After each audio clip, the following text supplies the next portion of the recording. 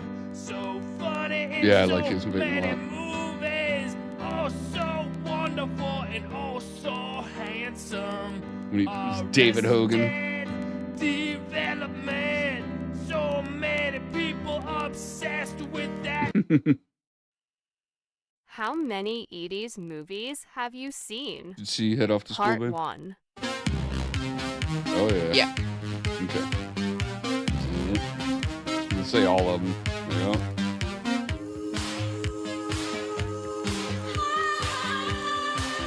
Yeah. Johnny 5.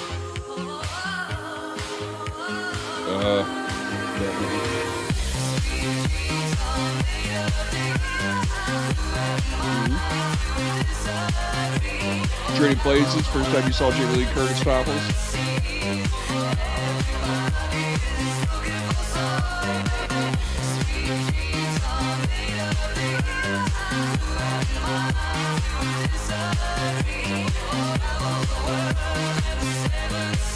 All of these.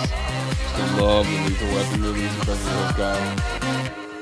Bill and Ted rented it all the time. Can't Buy Me Love. Oh my god, I'm so old. I didn't like Mystic Pizza. It was more of a chick flick back then. Nickelodeon's 12th annual Super Toy Run. Oh god, yes. One grand prize winner free for a 5-minute toy This was the ultimate fucking fantasy as a kid back then. God, wasn't it? Yeah. I saw every single one of those movies. Oh yeah, Phil does out all the fucking time. Every time I went to a fucking toy store, Phil did out. 4911 Orlando, Florida 32802. Yes! I'm gonna win big! Yes! Just like last year's winner, the Moose from Sacramento, California. Oh yes, it could be you. Me, me, me, me, me, me, me. Nickelodeon's 12th annual Super Toy Run. Oh man. Toys R Us and the home of the original Toy Run, Nickelodeon.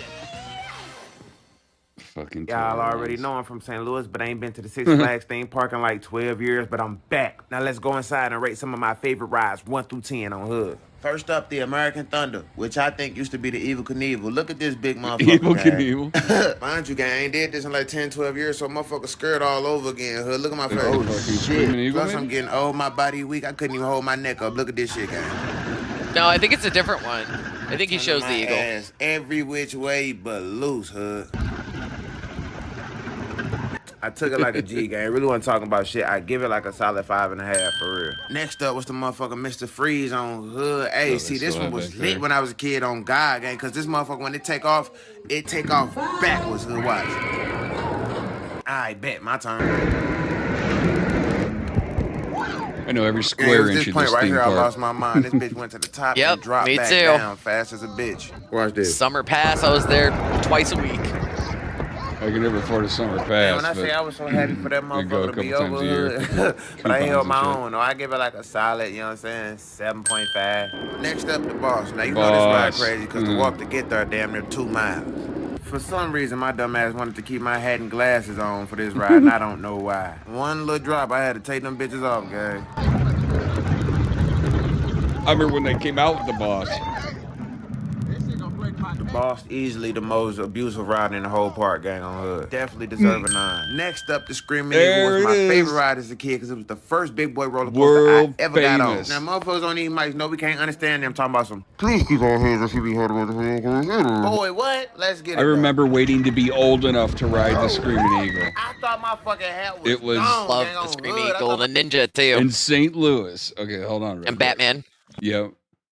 And I remember when the Ninja debuted, Batman debuted, Mr. Freeze debuted. I remember Boss Batman debuted. Remember the Boss was huge. That was a huge promotion. Oh, yeah. Like Quick Trip drink cups and shit like that.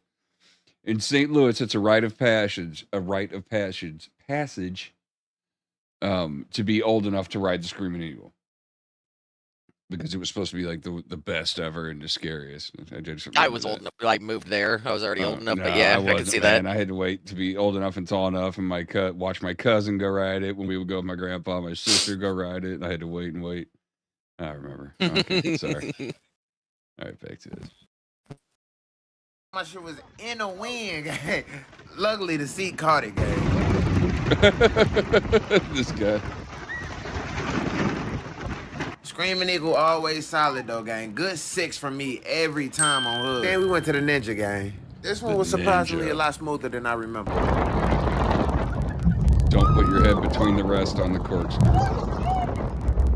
This ride's sick because it got a lot of loop-de-loops and turns and shit, but compared to the other ones, it still get about a 5 from me, gang. Last but certainly not least, we arrived at the Batman on Hood. You already know how this goes. One of the few rides in the park where your feet actually suspended in mid-air on this roller coaster. For some reason, the setup of this roller coaster had me feeling like I was cool when I first got on. But then that first drop caught me all the way off guard, gang. Space.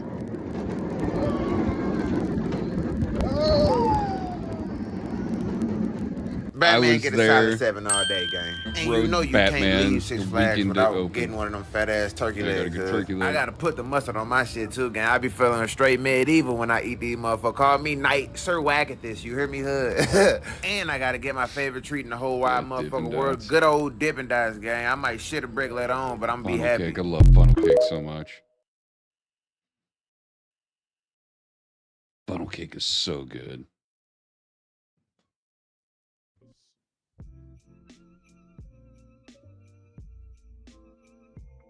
And, oh yeah, Mr. Ballin down at the bottom. Oh shit, there were 2 videos, I guess, that weren't included in that. There was one from Fright Fest and then the Friends one with the AI babies. Oh yeah, I forgot you said something about that. Yeah, Fright Fest. Yeah. I used to love going to Fright Fest. Yeah, there was a oh shit, must not have gotten in there. Okay. Yeah. So yeah, these 2 are short videos. They're only like 2.5 minutes long, so it's not. One of them is a Mr. Ballin story, and then the next one is him talking about his personal life about becoming a Navy SEAL. Okay, which is amazing. I had no idea. On the evening of December 29, 1986, a California Highway Patrol officer named Craig Pyre drove his cruiser down Interstate 15 in San Diego, California. With him was an NBC News reporter, and there was a cameraman. They were filming a segment about highway travel safety that was set to air on the evening news later that night. Officer Pyre was following his typical patrol route. They passed by a sign that said Mercy Road and said that's where they found the body. A little more than 36 hours earlier, at around 4 a.m. the previous morning, a 20-year-old college student named Kara Knott had been found strangled to death in a creek right near the Mercy Road exit. And so this was actually why the California Highway Patrol and NBC News were collaborating on this news segment, because Kara's killer was still not caught. And so the idea behind this segment was basically to tell drivers along this highway like how to stay safe while they were out there. And as they filmed, he began talking about the basics of highway travel safety. Specifically, he said one of the most hazardous things that can happen to you is if you have some sort of car trouble that forces you to stop on the highway. There's an inclination for a lot of people to want to leave their vehicle, but that's a very dangerous thing to do. Officer Pyre noticed there was a car pulled over on the shoulder of the highway with its hazards on, so he turned to the news crew and basically said, look, here's a chance for us to actually show the people in real time what to do. Officer Pyre asked the driver to get out and talk to him. The driver said he had run out of gas, and then he had left his car and walked to a gas station to get a gas can, came all the way back, he put the gas into his car, but his car still wouldn't start. And so on camera, he basically says to this guy, do you understand how dangerous it is? And the driver just kind of looked at him and shrugged like, yeah, I guess so. After that, Officer Pyre called the man a tow truck, and they carried on. That evening, Officer Pyre was in front of a TV as the broadcast started. And when it was over, Officer Pyre clicked off the TV and didn't think much about it. But there were a few people that noticed something. And within an hour of this clip airing on TV, those few people were calling the police in droves to tell them, we know what happened to Kara Knott. It would turn out what happened to Kara had almost happened to over 24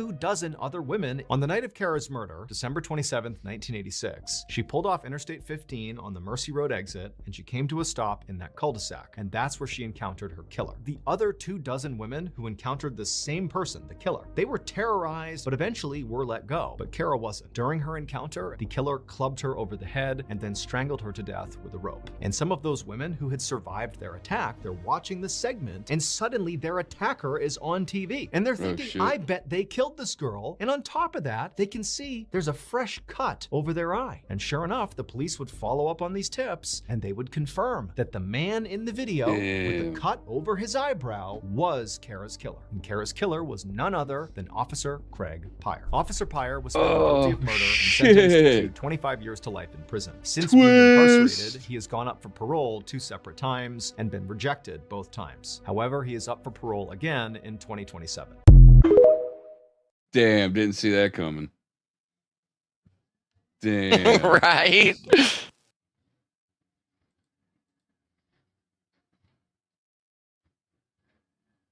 All right.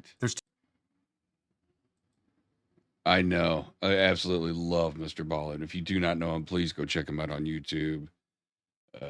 Shorts on TikTok, Instagram. Absolutely wonderful. Absolutely wonderful. And I guess this clip is a little bit about him personally.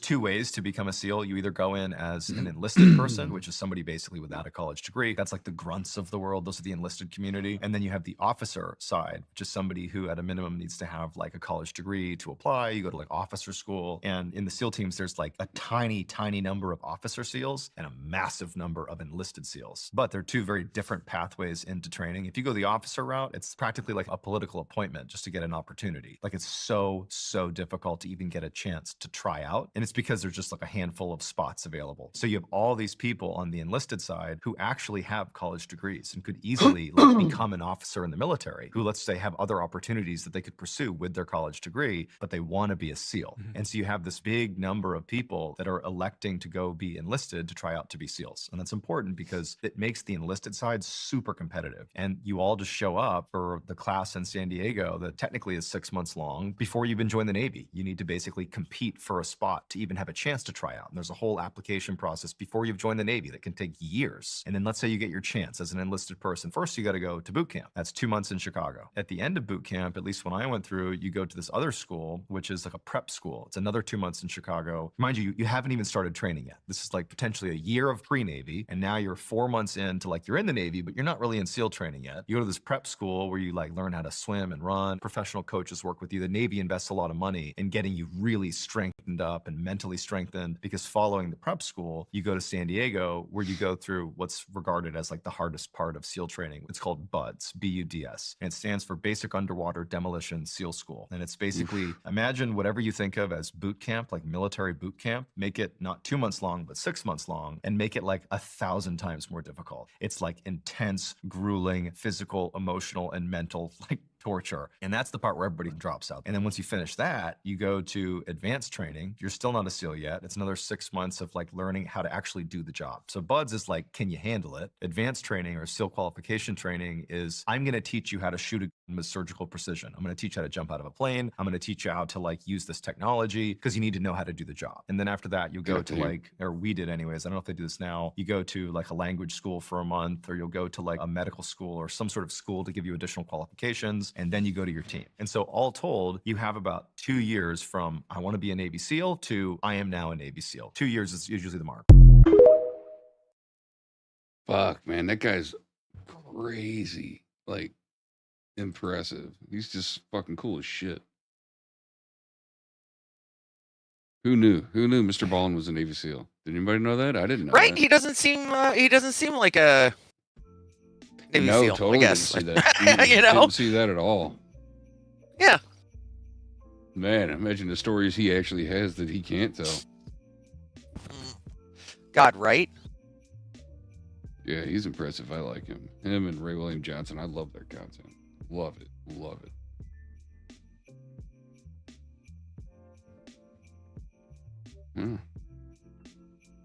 Well, yet again, nice work, my dear. Well, I still have some Reddit stories, or unless you don't want to do them. No, we're good. Yeah, definitely. I forgot. I wasn't thinking. Yes, because I like these. So, we're going to discuss whether or not we think this person is the asshole. Am I the asshole for struggling to forgive my husband for his petty revenge on me? My husband, 34, and I, 32, female, have been married 6 years. 2 months ago, I stopped him from going on a bachelor's trip with his long-term school friends.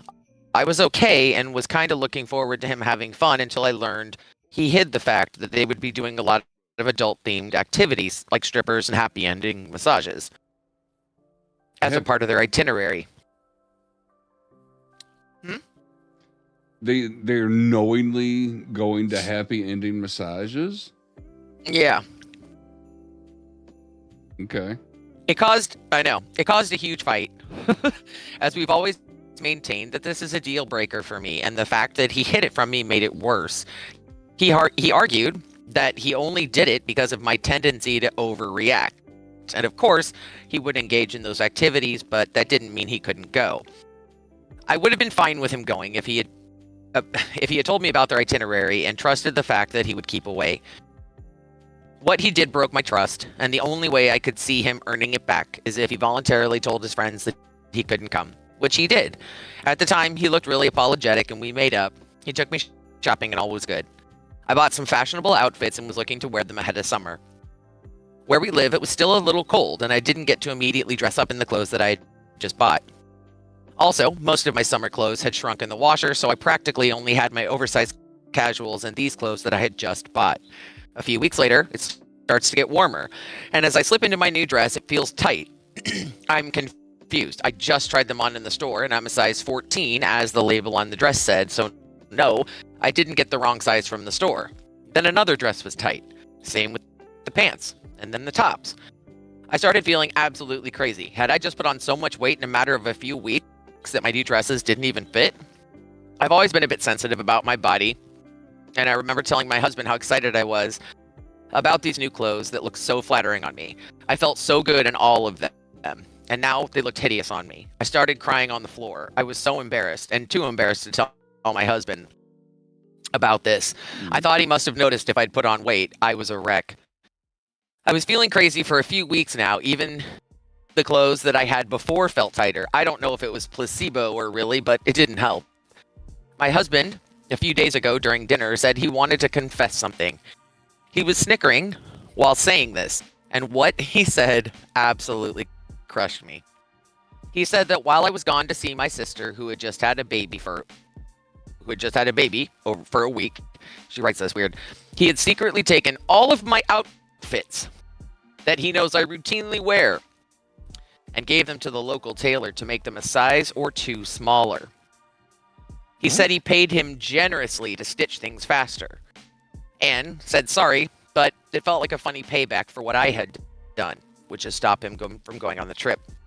I said that it wasn't funny. He made me feel crazy. I was crying and screaming at this point. He severed my sense of self and made me feel ugly. Eventually, I tried to be okay, but I'm not. I'm still reeling from what he did as the petty revenge. It's been some time since he confessed and offered to get them stitched back to original size. You can't add material. You can't make them bigger unless, if material was cut, but I'm struggling with what he just did. I want to forgive him. I never knew how resentful he was of me about that trip, and maybe it's my fault. I should have been more trusting. I knew he would never cheat. In my heart, I knew he would keep away. And from his point of view, his petty revenge on me probably feels deserved. I'd be mad too if he stopped me from doing something I was looking forward to. But still, if you were me, how would you feel? Has anyone had their spouse do petty revenge on them? You know what? First of all, that's not petty. No, first of all, if he's calculated, petty enough to do something like that, I'm not 100% sure that he wouldn't indulge in the happy ending stuff and just not say anything, as trusting as you may be. And second of all, I'm just different, a different breed or whatever, but I'm a married man. I'm a happily married man. If someone's if somebody's like, hey, I'm having a bachelor party, I'm like, oh, cool, man. Yeah, no, I'll be there. I'll have a couple of beers. What's happening? And we're all getting happy in the massages. I'd be like, oh, well, no, I'm not going to be there, dude. I'm not going to go Weird. to that. And that's, I'm, why would you do that? If you're married, they're like, well, if it's no big deal, it's that communicated, that's cheating. You sign off when you get married that you're not going to do stuff like that. That's part of the gig. It's literally in the contract. You know what I'm saying? No. And then, yeah, no, that's some mean fucking spirited shit, man. She's gonna fucking freak out and that's gonna be painful and crushing to her. You did that purposely because you knew how effective that would be in right. making That's fucking someone psychological. Feel bad. Yeah. You know what I mean? So some of the comments are not the asshole. To recap, your husband is a liar and cruel. Yeah. I don't understand how you can watch someone you love suffer and think it's funny. The next one, and he has the audacity to laugh while telling her. The dude is a walking red flag. It's like would he be okay if her girlfriend was getting married and she was having a bachelorette party where they all get they all get ate out or something like that? Would you be okay with that, dude? You'd be okay with her going and doing that and having no? And then And so if the she's like, revenge well, you get- I won't do that part. Would you still be okay? No, you'd be like, please don't go to that. Like, what the fuck? So somebody said, I'd be willing to bet that while she was away, he would probably cheat on her. Or did while she was away with the sister. Yeah, that'll surely teach her a lesson and make her trust him in the future. Fucking doing that to the clothes. This, OP, that prank is not a joke. He's showing you that his fun with his friends is more important than your mental well-being. He's cruel and entitled. I think it was premeditated. It was calculated. It was definitely thought out. That's not something. It cost money. Yeah, that couldn't have been cheap.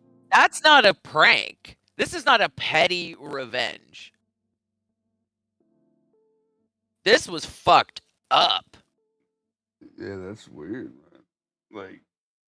And he meant to hurt her in the way that he knew she was the most vulnerable. On top of that. So I think he was mad that, she won't let me cheat. He purposely hid it from her for a reason. Because you overreact. Yeah! I'm going to overreact to that. I feel, that's a bit of an overreaction on his part. I mean, I don't give a shit if you go to a strip club. I do give a shit if you're getting jerked off at a massage Right. parlor. I think it's There's reasonable a to think that difference. most wives and relationships, for the most part, would be like, yeah, no, go to the strip club, look at some boobs, have beers, please be responsible, and I'll see you at 2 a.m. or 3 a.m. whenever you Uber back home or whatever, and that's it. But yeah, no, we're all gonna go get hand jobs. No, that's not. Yeah, no, you're married. That's not. No, we can't do that. It's kind of logical. And like I said, reverse the situation. Would you, as the husband, be okay with her going to get a massage where she gets fingered or no? Yeah, You the thing wouldn't. is, she keeps calling it petty revenge and is like, I can't get over it. And I'm like, that's not petty revenge. Nah, man, that's some That's cold massive. shit. Yeah, petty revenge would be fucking. Oh, I don't know. How are you ever gonna fucking trust him? Ever? Yeah, that's a weird one. That's yeah. Oh my god, your husband. That was It's not pretty your boyfriend. mean-spirited. Yeah, it was very That is mean-spirited. horrible. So this one had me so sad. Oh my god, this poor girl. This poor girl. Yeah, I feel like that relationship. I do agree with that, Tough Nerds. That there was probably. I think there's that always more relationship for was sure, but that relationship wasn't going to make it from the get go. If he was willing to go to that, I'm not saying they didn't love each other at one point in time, but I mean clearly, if you're willing to go out of your way to hurt someone like that, you don't want to be with that person in the long run, because why would you do that to someone that you love? You wouldn't. So No. That's fucked up. I'm gonna fucking mentally and psychologically torture you because you wouldn't let me go to a strip club and get a hand job with my buddies. Are you fucking kidding me right now? Let's boil No, it down. I feel That's what it was. No, get it. My Halo would never even have to answer that question because I would have stopped at at the very thought of the invitation. You're doing what? Oh yeah, no, you guys have Fucking fun. weird, man. You I wouldn't go want some enjoy yourself, stranger I to guess. I'm finger not me. gonna- That's yeah. fucked up, man. I'm That's good. I wouldn't be able to. What? I can't. I'm not gonna That'd go be to awful. that. All my best though. Have a blast, I guess. Right. All right, so this one is under relationship advice. My future mother-in-law, 54, called me, 23 female, stupid, and now I'm considering calling off the wedding. How do I approach this situation? Now, the title doesn't sound like, oh, come on, call off a wedding. Yeah, rain it No, it's pretty rough. And even fucking, this is rough. Okay. I, 23 female, am engaged to John, 24 male. We've been together for 5 years. We want to get married in July of 2025. I always thought that his family liked me because we all get along well. He has 2 older brothers, 26 and 29, both married. Honestly, I was very excited to have them all as my in-laws. They were always kind to me. Some kind of important information. About a year ago, when I was scrolling on Instagram, I saw a profile that was kind of cringy, but in a cute way. It was an older woman's profile who shared inspirational quotes. I remember one particular post, and it said something along the lines of, "Only stupid people pretend to know everything. Don't pretend, just ask." Honestly, the quote changed me in a lot of ways. Before that, I was always worried that I might embarrass myself if I didn't know something. But after reading that quote, I realized that if I always pretend that I know everything, then I'll miss out on actually getting to learn about things. So I decided to change my habits and start admitting that sometimes I genuinely don't know. Someone is talking about the war in Kosovo? Okay, sure, but first let me ask some questions so I can really understand what we're talking about. And as a result, I ask a lot of questions. I sometimes even open the Notes app and write in some questions that I later want to find answers to. These are some of my latest. 1. How does time in a black hole work? 2. Why some snails have shells and others don't? 3. What food is okay for ducks? 4. How does a light bulb work? The old ones with gas inside them. And number 5. Does everyone see colors the same, and how can we even know that? I'm sorry for the long introduction, but it was kind of necessary for understanding what kind of person I am. I know sometimes I may come across as annoying. So far, I'm good. Like that's respectable. You want to be knowledgeable about the situation. Like fair enough. Mm-hmm. So far, fair enough. Yeah. Now, on to the problem. His parents hosted a small barbecue last weekend only for the family. So it was the mom, 54, dad, 59, brothers, 26 and 29, and their wives, 27 and 27. I was the last person who showed up because I had to work late. I entered the house, and when I was walking toward the back of the house into the backyard, I heard John's mom talking about me. To be honest, she wasn't talking about me, more like mocking me. I heard her say in a high-pitched voice, "How does the sun work? Where should I put my fork? Why does nobody like me? How do I wipe my ass?" I just stood there. I had this sinking feeling. I couldn't move, so I just stood there. And I heard them all laughing. One of the wives said, "I actually don't mind her always asking questions. I think it's cute." And it made me feel hopeful that they will say something like, "Yeah, sure, we were just playing. We love that." But none of them did. Instead, the mom replied, "It's not cute. She's fucking stupid." Oh, wow. After that, Okay. I know. After that, they laughed again. I heard John laughing. My heart broke in that moment because he didn't say one positive thing. He didn't defend me. He just laughed. I quietly turned around and I left the house. I texted John that I got sick and I had to stay home. Now I'm wondering how I should approach this situation. We live together and I've been sleeping in the guest bedroom for now, and I've been using the excuse that I don't want him to get sick from being around me. I can't ignore him forever, and I can't pretend to be sick anymore because it's been too long. I'm not sure how I proceed. Maybe it was just a misunderstanding. I'm considering talking to them about this, but I'm also worried that they won't be honest with me. I can't marry him if he really thinks I'm stupid, but I also can't marry into a family who thinks so little of me. But maybe it was just a joke, and I shouldn't take it so seriously. No. I'm so torn apart, and every day I convince myself a bit more that it's okay, and sometimes we should just all laugh at ourselves. But now I feel like I'm going crazy, and I really need some advice. This poor fucking girl. No, that very clearly How wasn't do a I joke. wipe my ass? Yeah. Why does no one like me? Like, Yeah, no, that's that clearly wasn't a heartbreaking. Like, I don't think there's, like, So- again, I don't think there's anything wrong with her asking questions. I can see how some people, and maybe the way she presented it, because I've known some people that ask a lot of questions and they had great conversations. And there's some people, just their personality, but even though they're doing the same thing, it's just the way they present themselves. You're like, oh my God, this motherfucker's driving me crazy. But there's, I don't know, man. I feel like the first bigger issue, in my opinion, is the fact that he didn't stand up for her. Yes. I think that's the issue that needs to be addressed first and foremost. Like, what the fuck, dude? Yes. You didn't stand up for her? Like, you're getting ready to marry her, and you were like, and on the one laughing hand, about it. I would have been like, what the fuck? What'd you just say? She's stupid? I'm like, why would you say that? Like, why wouldn't you stand up for your wife? Agreed. 1,000% agreed. But I also can see, let's say his mother's very overbearing. Maybe it's a situation where it was just better left alone. Nope.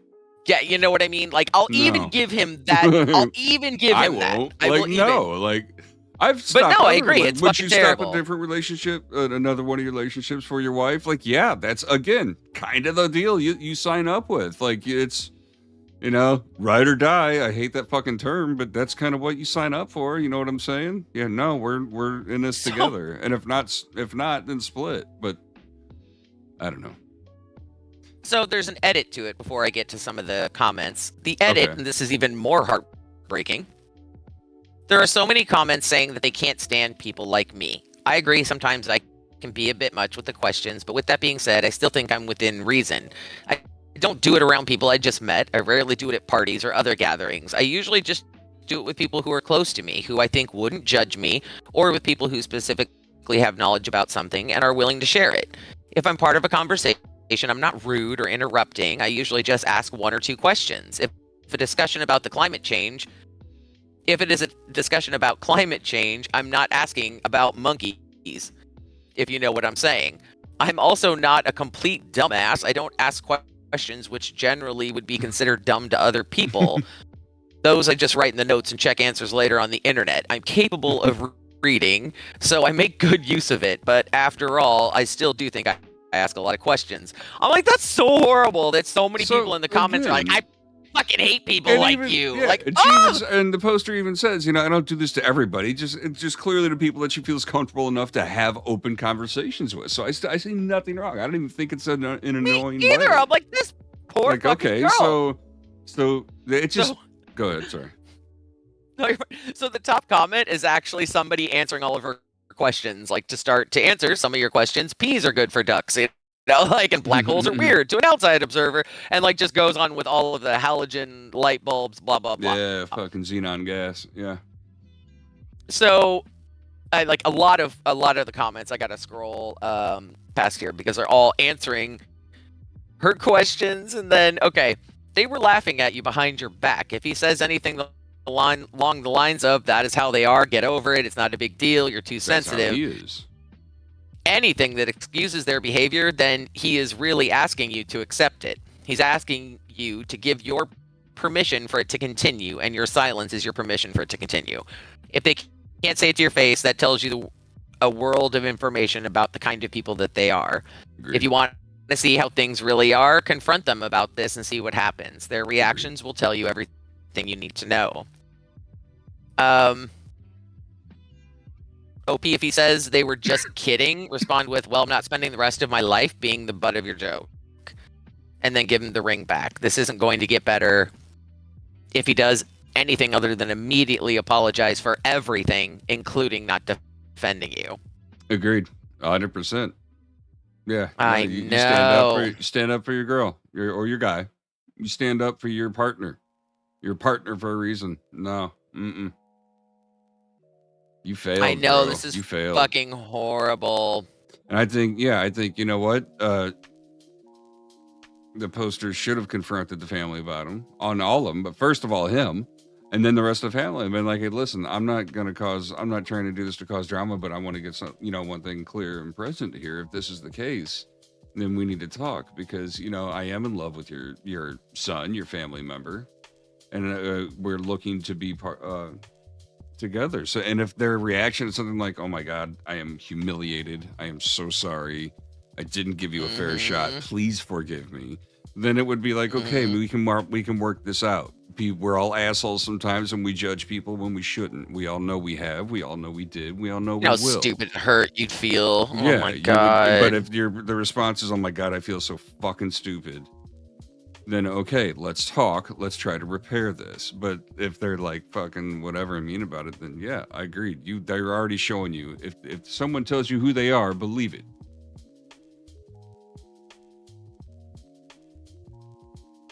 Oh, you cut out for me. What the hell? Are you there? Yeah, I'm here. Okay. So OP, your fiance doesn't respect you. In fact, the only one who does at all is the one who said you're asking questions is cute. I'm so sorry they're so toxic and that you found out and that you only found out after hearing them mock you when they didn't realize you were there and could hear them. I wish I would have known how toxic my wife's family is before we got married, because toxic in-laws are the worst. It's brutally sad to find this information out now, but it's easier to either set the boundary now or leave the relationship. Agreed. You deserve respect and kindness from your in-laws, and it is 100% non-negotiable from your spouse. And the comment to that comment is, this isn't about boundaries. His entire family thinks of her stupid. Her confronting him and them won't change that. Her husband also thinks it's okay to mock her, and that's just terrible, and they should all be embarrassed. It's disturbing and gross. She should have nothing to do with any of them. OP, this isn't something you can fix. You just learned that they're horrible people. That's not family, and they never will be. Agreed. Unfortunately, they set the precedent. There's never, I don't think you'd ever be able to get over it, to be honest with you. You'd never be able to fully let that go. What would you have done in that moment? Would you have turned around and walked out, or would you have walked in and... I would have confronted him right then and there, I believe. I think, because I'm not listening. Like, I'm like, and especially, like, I'm assuming you are in love and about to get married, so probably madly in love in that state. So you're willing to fight and do whatever it takes to keep that love. So I think I would confront them, because I wouldn't like, listen, I'm in this for the long haul, so we need to get something straight right now, and let's talk, let's be family, let's work this out. Like, but if agreed, again, I don't know that you'd ever be able to fully get over it or let it go or not have it in the back of their mind on Christmas or on fucking Thanksgiving, And I'd be constantly throwing in shit like, oh, I'm sorry, it's because I'm just stupid. Like, right? I mean, I would, I wouldn't be able to fucking let it go. Especially there'd always be backhanded defended comments somewhere, If you had defended me, I could get through it. I was gonna say, If you it would also be a little different had he been like, hey, I don't know, like, who you guys think you're talking about. That's gonna be my wife. That's gonna be your daughter-in-law and your sister-in-law. So I suggest you guys. I know, I can't. I of straighten course the fuck would up and fly, right? Or you can kiss both our asses. And I know, it would have been like, Mom, what the fuck is your problem? It's fucking I did. But to me, it sounds like the mom. Like has said something to him before, like about not liking her. Yeah, I think clearly. Yeah, he didn't stand up because he knew. He knew exactly. Like, it's not like that's the first time he heard it, clearly, because if it would, he would have been like, whoa, what the fuck? You guys don't like her? Yeah.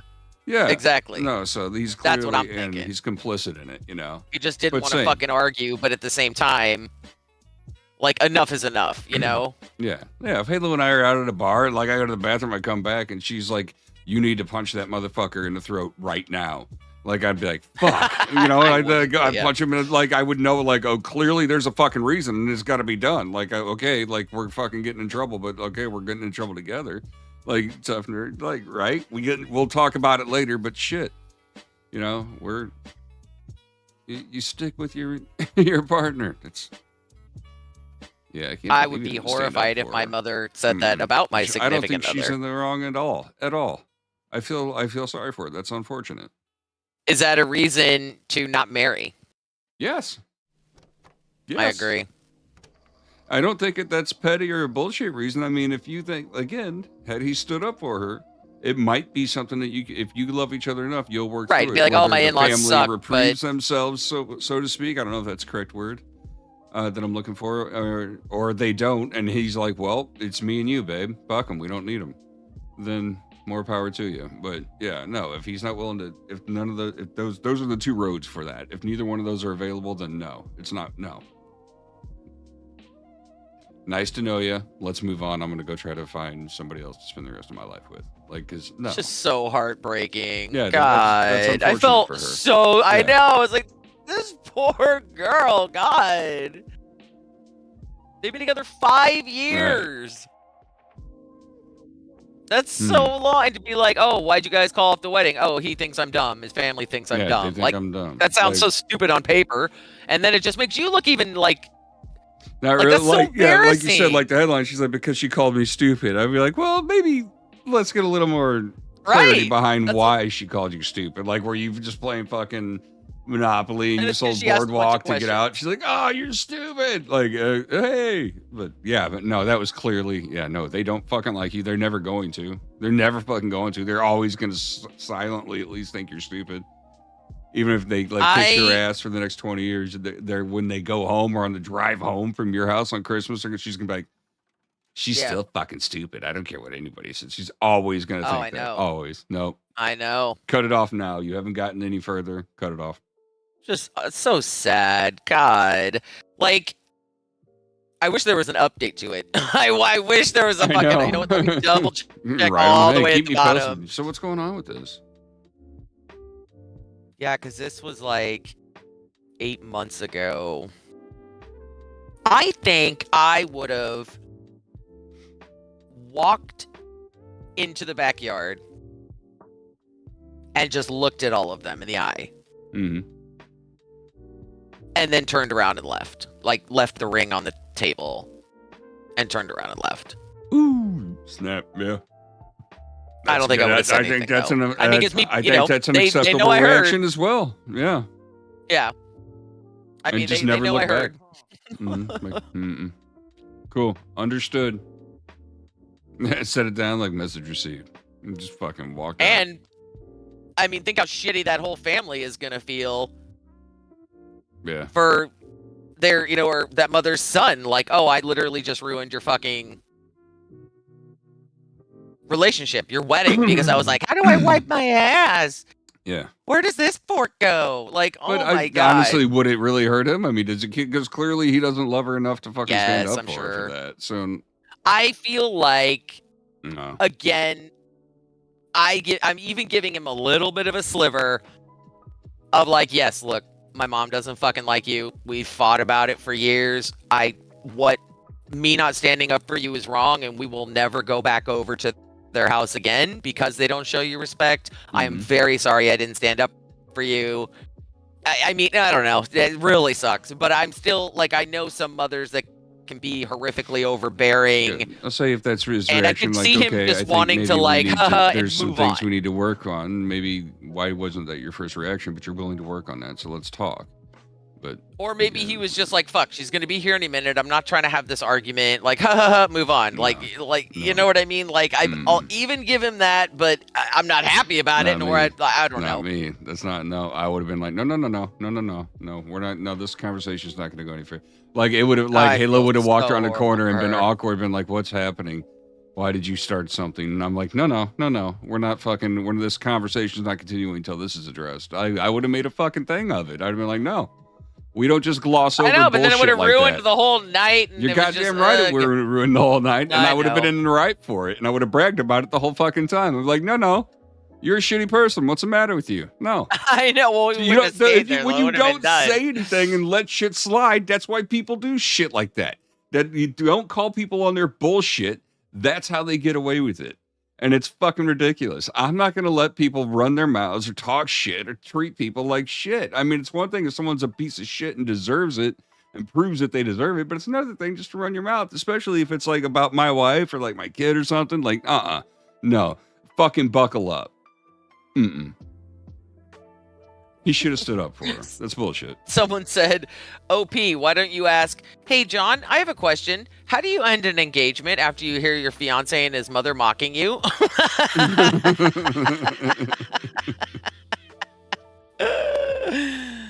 Oh, my God. I would not have let that slide if some. But No, first I of all, don't- my I know family you wouldn't have said yeah. that about you. No, you wouldn't. But I'm no, very, of course I would not. very fortunate with the in-laws that I have. I'm absolutely 100% lucky. No, and I'm fully and aware one of time Marty said something about you that Mhm. pissed me off, and it was more than half joking, but still, I was like, absolutely not. You're never gonna say that shit again. And we got into a big fight about it, and I wouldn't have, I still would feel like.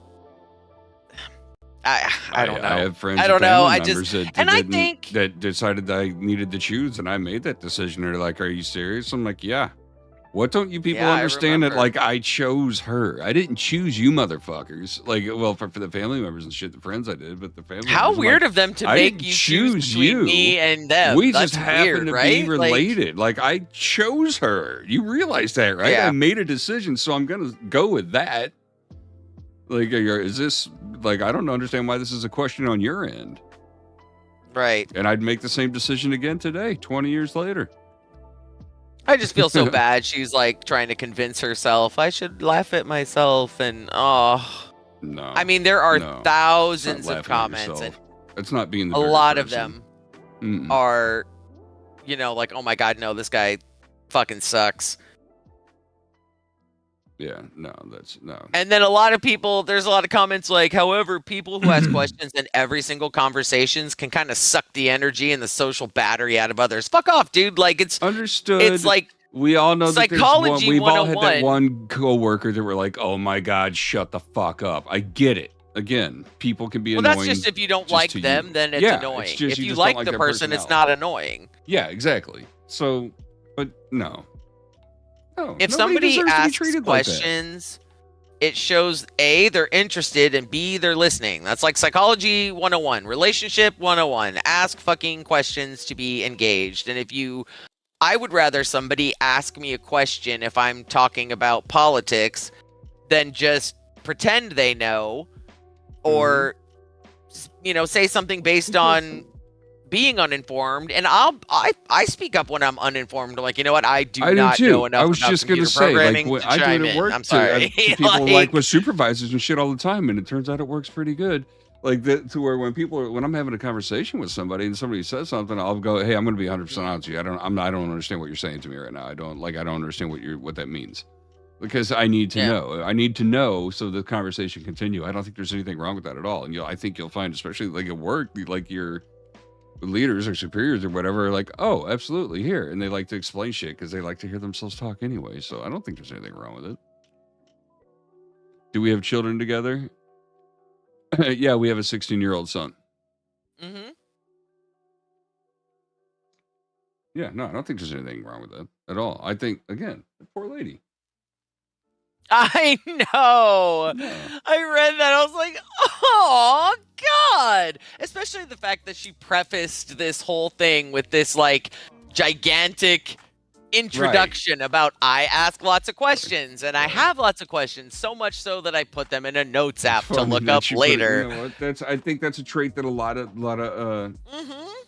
of people find not just quirky, but cute and responsible and adorable and loving.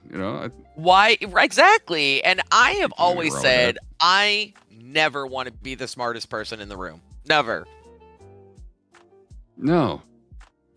Like how awful yeah. for me to be the one who knows everything more than everybody else in the room. That sucks because I'll never learn Like, what's the anything. question? I'll Would never you rather be the smartest person in the room or the best looking. or the best looking? The best looking or the smartest. Yeah. Best looking sounds egotistical, but agree. Yeah, I don't want to. Right, but and I would usually pick the And I don't intelligent mean it in the answer egotistical over. way. Right. Yeah. So you want to say intelligent, but then again, like, yeah, you're right. When it's But like, no, I don't want to be surrounded by a bunch of people fucking dumb and like, ugh, like that sucks. I'd rather be a dumb one. Right. And so, yeah. And again, if you that's what I pretend got not for to the know Reddit. what someone's talking about and they start talking to you about it, you're going to get fucking busted anyway and feel like an idiot. I And know, they're they going look to like think a you're an idiot dumbass. forever. They're never going to fucking respect you the way you think that they're going. And again, it goes back to the fucking, I'm always going to hear that she's stupid in the back of my mind on every fucking holiday, on every barbecue, every 4th of fucking July. Like, it's never going to go away. So no. No. Ask Everything that I questions. would do. Everything. I would ask a question like, oh, hey, how are you? Or am I too stupid for asking? Yeah. Like, I know me, and I wouldn't Like they be live able in a to let different it state go. and they call, "Hey, how's the weather? Am I too fucking stupid to understand Celsius?" Like, fuck Should you. I just Google it? I mean, oh my Right. God. I wouldn't ever be able to let it go. I Hey, would be Patty, how fucking are you? passive aggressive about it forever. Oh yeah. Oh yeah. Even if Petty they as fuck. apologize, I wouldn't. I'd be like, you fucking bitch. What's up, Call Tattoo? me stupid. And when I do speak, it's fact over feelings. Your feelings mean absolutely nothing when it comes to facts. That's the truth, and nobody likes to hear that until it works for them. It's like, you know, it's facts are facts. Doing good, doing good. I think we're about to wrap it up. How are you? I ask a ton of questions. You do, but you should. You should. It's what I've always told my son. And even though as a father, sometimes I'm like, oh my God, dude, okay, stop. But it's different when they're kids. But I've also always told them, fucking ask. Always ask. Question everything. Question everything. That's how you learn. Everybody's like, why would you question like when someone like like if a cop's like, give me your ID out of nowhere, like why would you just obey that right away? Be like, oh, I'm sorry, excuse me, for what? You don't have to be a dick about it, but you can be like, oh, I'm sorry, why do you need my ID? What's happening? What's going on? Question. Like, what the fuck? There's nothing wrong with that. And that's how conversations work. Mm-hmm.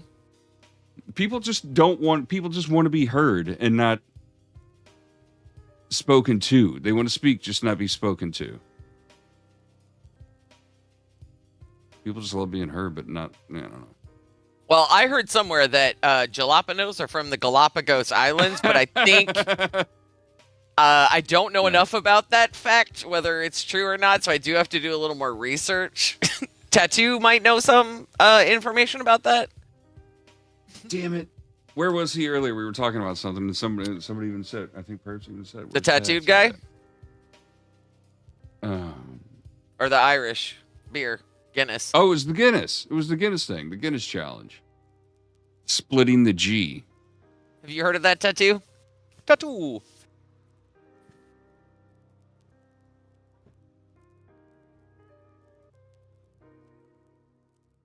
I was, Super J. I've never met an Irishman, and I'm not about to start now.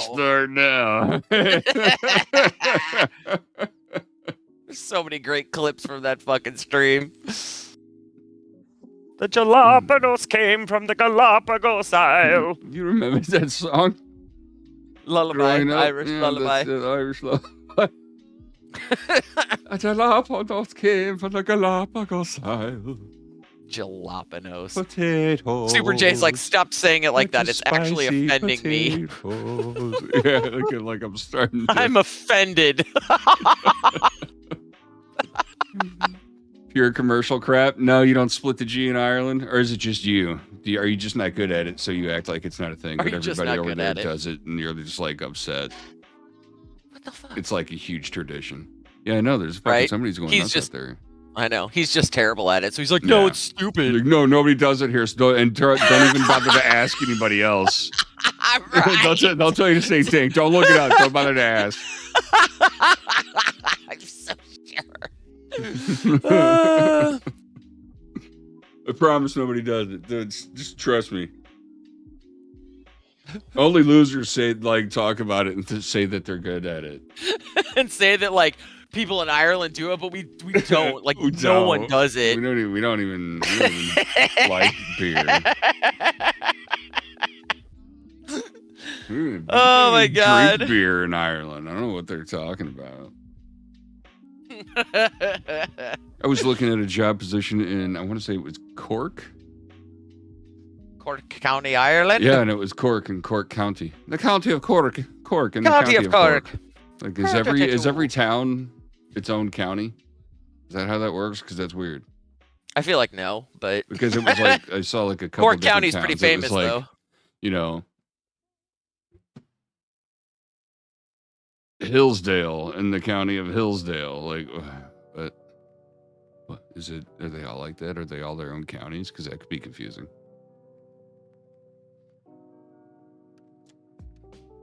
You hate that Discord distorts audio? It's distorting audio?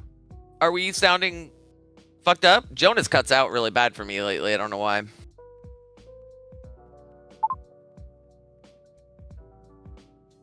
Do I sound like I'm on old-time radio? Hello, my baby. No, it's your audio. Oh, okay, I got you. I saw the stupidest meme yesterday that I'm still laughing about. Yeah. It was a still of the popcorn and hot dog and soda from the beginning of movies back in the day. The Let's All Go to the Lobby. Yeah. And it says, do you think they ever explored each other's bodies? And I don't know why that audio clip just, or the way you did that voice just reminded me of that. It's so fucking stupid, and I've been laughing at it for like 24 hours. And the hot dog and stuff, like the drink and the candy. Do you think they ever explored each other's bodies? I'm like, what the fuck is wrong with people? Oh, I fucking loved it. Literally been laughing for 24 hours. I laughed out loud when I read it. Oh, God. Oh, yeah. Let's all go to the lobby. And then I saw an old tweet that said, I don't really understand fully how boners work.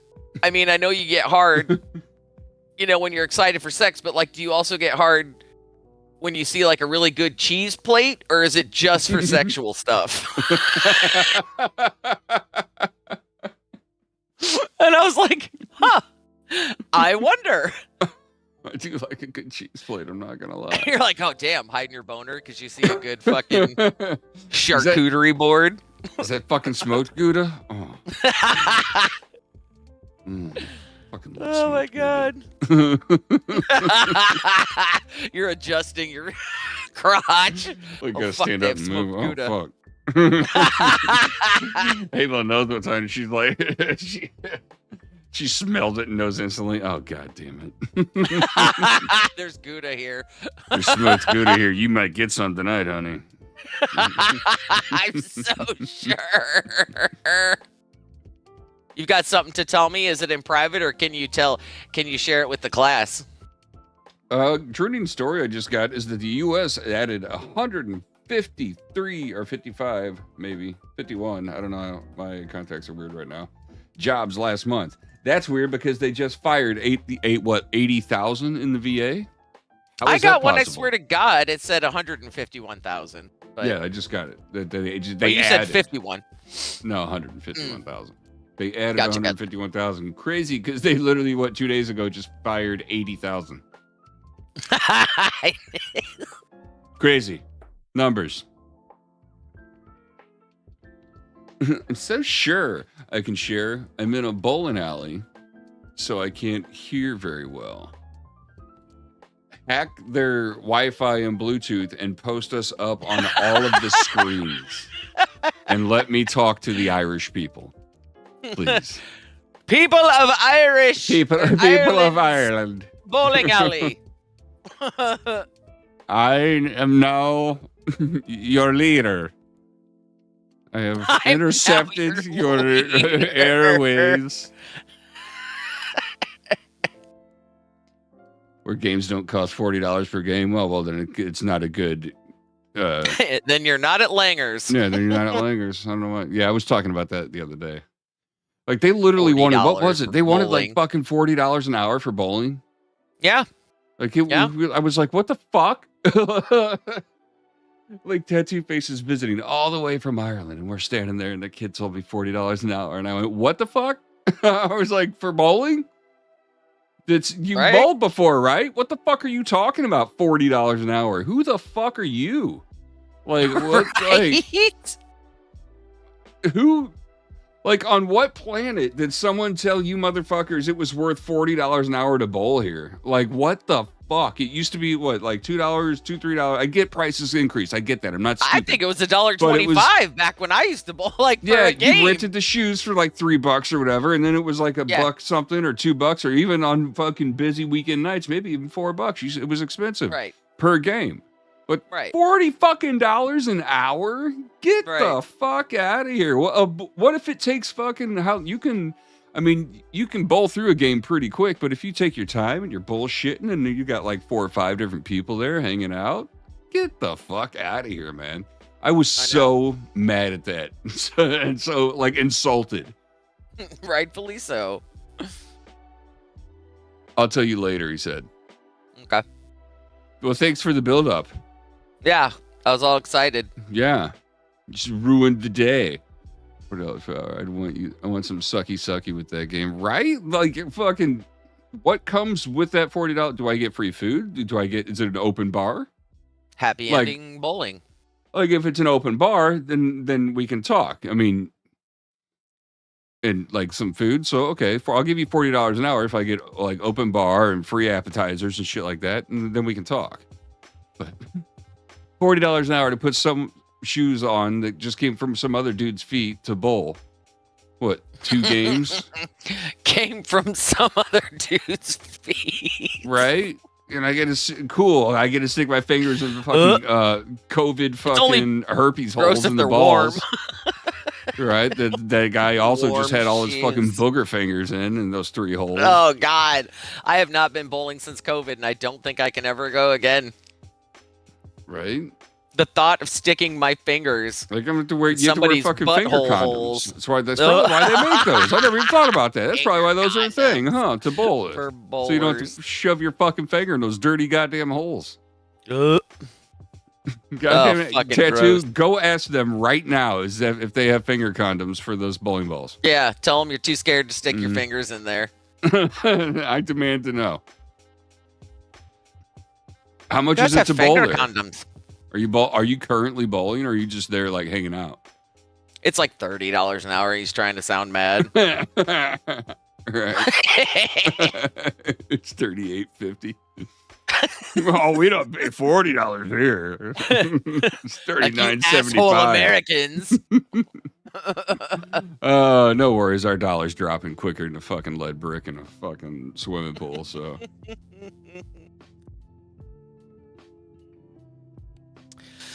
So yeah, that's all I got, guys.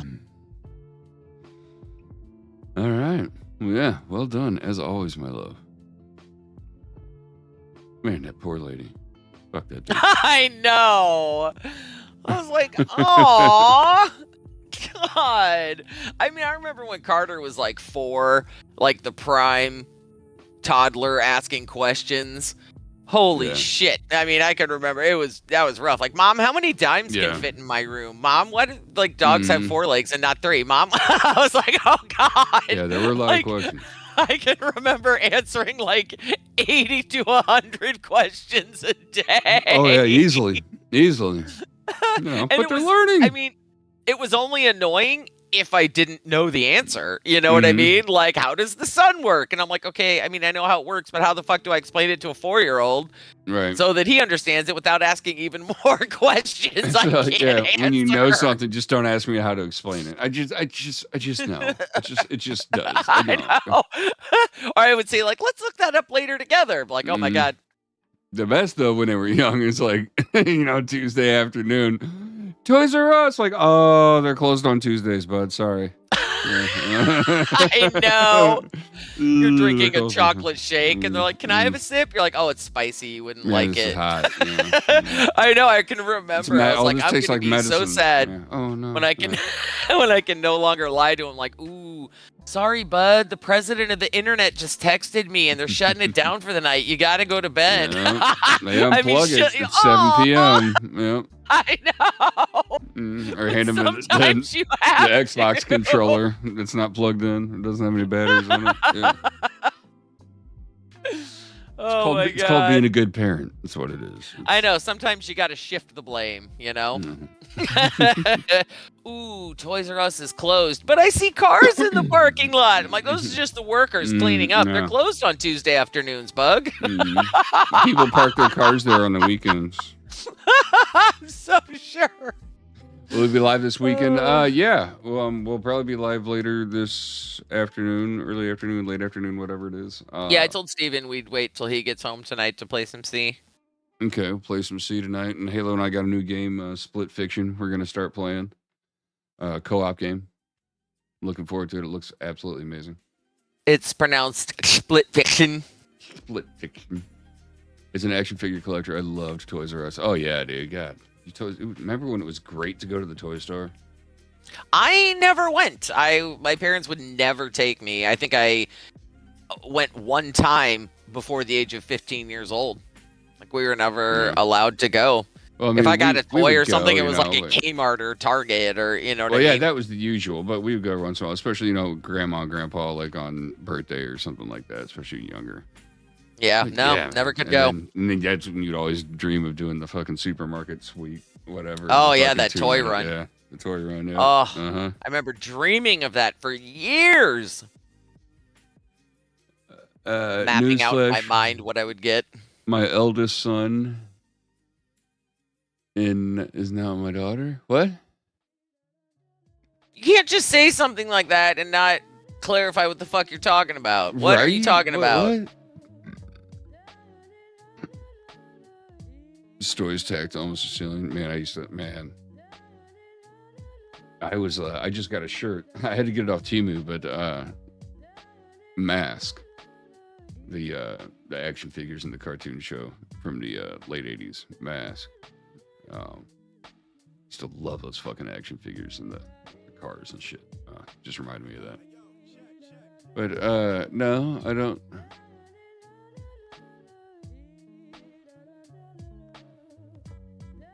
Mobile Armored Strike Command. No, they were MASK. They had the like the cars that like transformed into like war machine kind of looking cars and shit. They're redoing those toys. Oh, I texted my eldest son's mother and she told me he now identifies as a girl called Kim.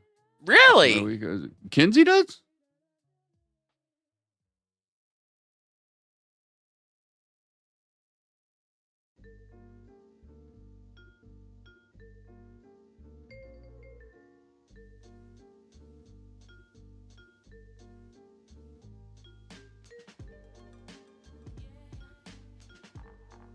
Gotcha. Okay. Oh, okay. Okay. Really? Okay.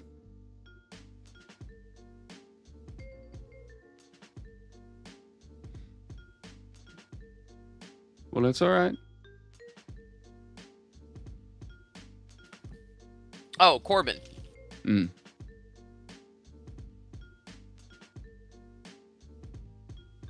Well, that's all right. Support and love. One of those toys in the interest on the mask was my shit. I was trying to remember it, and I saw. I was looking. I saw an ad for a channel that had it on YouTube. I need to go back and look at because I just started live on YouTube right now as well. We're about to call it, but okay, yeah, we're leaving anyway. We're out of here. It's after 4 hours. I need to eat something to lay down. You know how we sleep around here. But yeah, mask. But I found the shirt on Temu, and it's already falling apart. I've washed it twice, but Well, Timu. it was like $6, so it was worth it for at least the reminiscent value. But chat, as always, guys, thank you so much for everything. But most importantly, thank you for your time. Halo and I appreciate every second you spend with us. It means the world to us. We enjoy this. We like to banter. We like to talk about shit and learn things and get mad. So thank you guys very much for everything. We will be on, like we were saying, later this evening. I think we're going to be playing some Sea of Thieves. And then, again, look for us to be playing some Split Fiction. And as always, Friday mornings, 5 a.m. Pacific, right here on Twitch and over there on YouTube. Coffee with Jonas and Halo. We will see you guys later. Bye, guys. Have a wonderful day. Thank you so much for hanging in there with me while I read you all kinds of shit. Hope you had fun.